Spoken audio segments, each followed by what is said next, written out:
Banjara Hills ACB ప్రధాన office దగ్గర పోలీసులు ఆంక్షలు విధించారు. పోలీసులు అక్కడ భారీగా మోహరించారు. ఏసీబీ ఆఫీస్ ముందు వందల మంది పోలీసులతో భారీ బందోబస్తు అక్కడ మనకు కనిపిస్తోంది. ఏసీబీ కార్యాలయానికి ఎవ్వరిని పోలీసులు అనుమతించట్లేదు. ఏసీబీ ఆఫీస్ రూట్ లో బారికేడ్లు ఏర్పాటు చేశారు. ఇవాళ BRS working president KTR ACB విచారణకు హాజరు కానున్న నేపథ్యంలో ఏసీబీ ఆఫీస్ ముందు వందల మంది పోలీసులతో భారీ బందోబస్తు ఏర్పాటు చేశారు. మరింత సమాచారాన్ని మా ప్రతినిధి సునీల్ మనకు అందిస్తారు. సునీల్, ప్రజెంట్ అక్కడ నెలకొనే సిచ్యుయేషన్ ఏంటి? ఏ సమయానికి కేటీఆర్ అక్కడికి రాబోతున్నారు? తెలంగాణ రాష్ట్రంలో తీవ్ర రాజకీయ ప్రకంపనలు సృష్టిస్తున్నటువంటి ఈ ఫార్ములా ఈ కార్ రేస్లో ఈరోజు రెండోసారి మాజీ మంత్రి బీఆర్ఎస్ వర్కింగ్ ప్రెసిడెంట్ కేటీఆర్ మరి కాసేపులోనే ఏసీబీ ప్రధాన కార్యాలయం విచారణకు హాజరయ్యే అవకాశం ఉంది. ప్రస్తుతం ఏసీబీ కార్యాలయం వద్ద పోలీసులు కూడా ఈరోజు కేటీఆర్ వస్తున్న నేపథ్యంలో పోలీసులు కూడా ఆంక్షలు విధించారు. మనం చూసొచ్చు, ఇప్పటికే కేటీఆర్ గతంలో కూడా ఏసీబీ అధికారులు ఈ ఫార్ములా కేసులో సుదీర్ఘంగా విచారించి అతని యొక్క స్టేట్మెంట్ కూడా నమోదు చేసుకున్నారు. మరోవైపు ఇప్పటికే కేటీఆర్కి మే 26వ తేదీన నోటీసులు సర్వ్ చేశారు. విదేశీ పర్యటనకు వెళ్లిన నేపథ్యంలో మరొకసారి నోటీసులు ఇచ్చిన నేపథ్యంలో ఈరోజు విచారణకు హాజరు కావాలని ఏసీబీ అధికారులు సూచించారు. దీని నేపథ్యంలో కేటీఆర్ ఈరోజు మరి కాసేపులోనే బంజారాహిల్స్ ప్రధాన కార్యాలయంలో హాజరు అవకాశం ఉంది. ప్రధానంగా ఈ కేసులో ఇప్పటికే అటు గ్రీన్ ఎఫ్ఈఓ కంపెనీ సీఈఓ కావచ్చు, మరోవైపు వారందరినీ కూడా వర్చువల్గా విచారించాలి. ఈ కేసులో A1గా మాజీ మంత్రి బీఆర్ఎస్ వర్కింగ్ ప్రెసిడెంట్ కేటీఆర్ ఉన్నారు. A2గా సీనియర్ ఐఏఎస్ అధికారి అరవింద్ కుమార్ ఉన్నారు. మరోవైపు హెచ్ఎండిఏ మాజీ చీఫ్ ఇంజనీర్గా ఉన్నటువంటి బిఎన్ రెడ్డి A3గా ఉన్నారు. వీరి ముగ్గురిని కూడా ఇప్పటికే ఏసీబీ అధికారులు విచారించారు. వారి యొక్క స్టేట్మెంట్ కూడా నమోదు చేసుకున్నారు.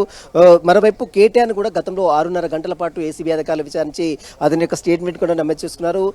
ప్రధానంగా నిధుల దుర్వినియోగానికి సంబంధించిన విషయంలో కేటీఆర్ పై ఆరోపణలు కూడా అభియోగాలు కూడా వినపడుతున్నాయి. ఎలాంటి క్యాబినెట్ అప్రూవల్ లేకుండా ఎలక్షన్ సమయంలో ఎన్నికల అధికారుల యొక్క సమాచారం లేకుండా నిధులు దారి మళ్లించారనేది కేటీఆర్ పై వస్తున్నటువంటి ప్రధాన అభియోగం. ఇక ఏసీబీ అధికారులతో పాటు మరోవైపు ఈ కేసుని ఎన్ఫోర్స్మెంట్ డైరెక్టర్ అధికారులు ఈసీఆర్ కింద ఎన్ఫోర్స్మెంట్ కేస్ ఇన్ఫర్మేషన్ రిపోర్ట్ కింద కేసు నమోదు చేసుకోవడం, మనీ ల్యాండింగ్ కోణంలో అటు ఈడీ అధికారులు కూడా ఈ కేసుని టేకప్ చేసి దర్యాప్తు కొనసాగిస్తున్నారు. ఇప్పటికే ఈడీ అధికారుల ముందు వైపు, మరోవైపు ఏసీబీ అధికారుల ముందు వైపు విచారణకు హాజరైనటువంటి కేటీఆర్ ఈరోజు మరొకసారి ఏసీబీ ప్రధాన కార్యాలయంలో ఉన్నటువంటి విచారణ అధికారుల ముందు ఈరోజు కేటీఆర్ విచారణకు హాజరయ్యే అవకాశం ఉంది.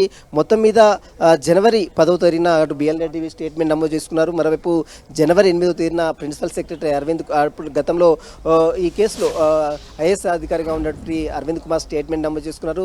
మరొకసారి ఈరోజు కేటీఆర్ స్టేట్మెంట్ కూడా నమోదు చేసుకున్న తర్వాత మరి ఈ కేసులో కేటీఆర్ ఎలాంటి అంశాలు పొందుపరుస్తారు? ఎందుకంటే గతంలో అనేక విషయాలపై కూడా కేటీఆర్ని ప్రశ్నించినటువంటి ఏసీబీ అధికారులు ఈరోజు మరొకసారి కేటీఆర్ని కూడా సుదీర్ఘంగా ప్రశ్నించి ఆయన స్టేట్మెంట్ కూడా నమోదు చేసుకునే అవకాశం ఉంది. హర్ష, రైట్ సునీల్, అంటే ఇవాళ కేటీఆర్ ఎంక్వైరీకి హాజరు కానున్న నేపథ్యంలో అంటే కేటీఆర్ కావచ్చు, బీఆర్ఎస్ శ్రేణులు కావచ్చు, ఏ విధంగా రియాక్ట్ అవుతున్నారు, ఏమంటున్నారు?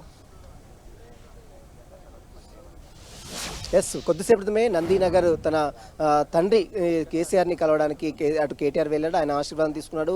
అక్కడ కొద్దిసేపు మంతనాలు జరిపాడు. అటు నుంచి నేరుగా తెలంగాణ భవన్ చేరుకుంటారు. ఆడ కార్యకర్తల నేపథ్యం వారందరూ కూడా ఇక్కడికి మనం చూస్తూ బంజారాహిల్స్ ఏసీబీ ప్రధాన కార్యాలయానికి వచ్చే అవకాశం ఉంది. గతంలోనే చాలా మంది కార్యకర్తలు ఇక్కడికి వచ్చిన నేపథ్యంలో ఈసారి అలాంటి అల్లర్లు జరగకుండా పోలీసులు కూడా ఆంక్షలు విధించారు. మొత్తం బారికేడ్లను ఏర్పాటు చేశారు. ఏసీబీ ప్రధాన రహదారి మొత్తం కూడా పూర్తిగా పోలీసులు మోహరించినటువంటి విజువల్స్ మనం చూడొచ్చు. వందలాది మంది పోలీసులు కూడా భారీగా మోహరించారు. ఎలాంటి రాజకీయ ప్రకటనలు, రాజకీయ స్లోగన్స్ ఇవ్వకుండా ఇక్కడ పోలీసులు కూడా ఆంక్షలు అయితే విధించారు. DCP Vijay Kumar, west zone DCP Vijay Kumar మొత్తం కూడా ఈ పర్యవేక్షణ చేస్తున్నారు. ఇక విచారణ అధికారి ఐఓగా ఈ ఆఫీసర్గా ఉన్నటువంటి మాజిద్ ఖాన్తో పాటు మరోవైపు ACB joint director Tarun Joshi నేతృత్వంలో ఈ విచారణ మొత్తం కూడా జరిగే అవకాశం ఉంది. గతంలోనే కేటీఆర్ని 6.5 గంటల పాటు విచారించి ఆయన స్టేట్మెంట్ నమోదు చేసుకున్నారు. మరి ఈరోజు కేటీఆర్ హాజరైన తర్వాత మరి కేటీఆర్ని ఈరోజు మరి ఏసీబీ అధికారులు ఎలాంటి చర్యలు తీసుకుంటారు? ఎందుకంటే గతంలో ఈ విషయంపై కేటీఆర్ గతంలో క్వాష్ పిటిషన్ హైకోర్టులో క్వాష్ పిటిషన్ దాఖలు చేశారు. కానీ క్వాష్ పిటిషన్లో తెలంగాణ హైకోర్టు ఎలాంటి కేటీఆర్కి ఎలాంటి ఊరట కూడా ఇవ్వలేదు. మరోవైపు న్యాయవాది సమక్షంలో విచారించాలని కేటీఆర్ హైకోర్టుని ఆశించిన నేపథ్యంలో కోర్టు కూడా న్యాయవాది ఉండాలి, విజువల్గా అవైలబుల్ ఉండాలి, కానీ విచారణ గదిలో మాత్రం న్యాయవాదిని అలౌట్ చేసేది లేదంటూ కూడా ఇప్పటికే హైకోర్టు గతంలోనే ఆదేశాలు జారీ చేసింది.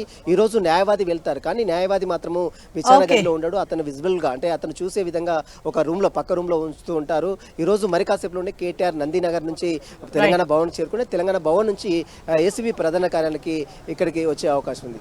హర్ష, థాంక్యూ సునీల్.